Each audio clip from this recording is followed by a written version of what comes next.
साने हजर, जोशी हजर, गंगाधर हजर. काय झालं गंगाधर? रिझल्ट आला आता.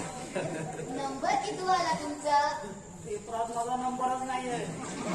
नंबरच नाही. तू नापास झालो मी. चांगला पास व्हायचं. अरे ते आपल्या हातात असतं का? मग तर तुम्ही किती वेळा परीक्षेला बसताय? 7.5. एक तर या परीक्षेची मला 7.5 आहे, नाहीतर माझी तरी परीक्षेला. पण बापू एक सांगतो, आज मोहनराव इथे असते ना तर 3 वर्षापूर्वीच मी SSC झालो होतो. त्यांचं शिकवणं म्हणजे असं होतं ना. मोहनराव? मोहनराव कोण बापू? मोहन माझा भाचा. तू जेव्हा लहान होतास तेव्हा तू त्याला पाहिलं होतंस. भाचा म्हणजे बहिणीचा मुलगा. हो. हो ना? हो. आम्हाला एक धडा आहे, त्यात सगळी नाती सांगितली आहे. आईचा भाऊ मामा, आईची बहीण मावशी. बापू, वर्गात मला गुरुजी एकदा हे प्रश्न विचारत होते. हा? ना आपला बरोबर उत्तर देत होतो.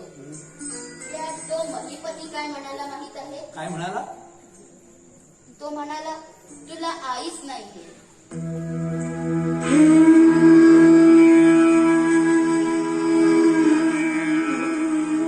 हे हल्लीचे विद्यार्थी तरी, मी तरी आता हल्लीचाच विद्यार्थी.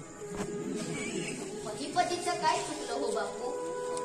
त्याला वाटलं ते तो म्हणाला. मी लगेच म्हटलं, आई नसली तरी काय झालं, बेलाताई आहे माझी, ती माझं सगळं करते. हो की नाही बेलाताई? आपण कशाला घाबरायचं? गंगाधर, तुला चेक हवाय ना? हो. त्या अगोदर मी तुला ट्रॅक्टर कंपनीची माहिती पत्र देतो, ती नीट बघून घे.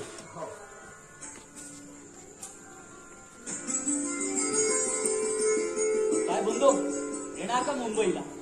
बेलाताई, मी जाऊ का ग?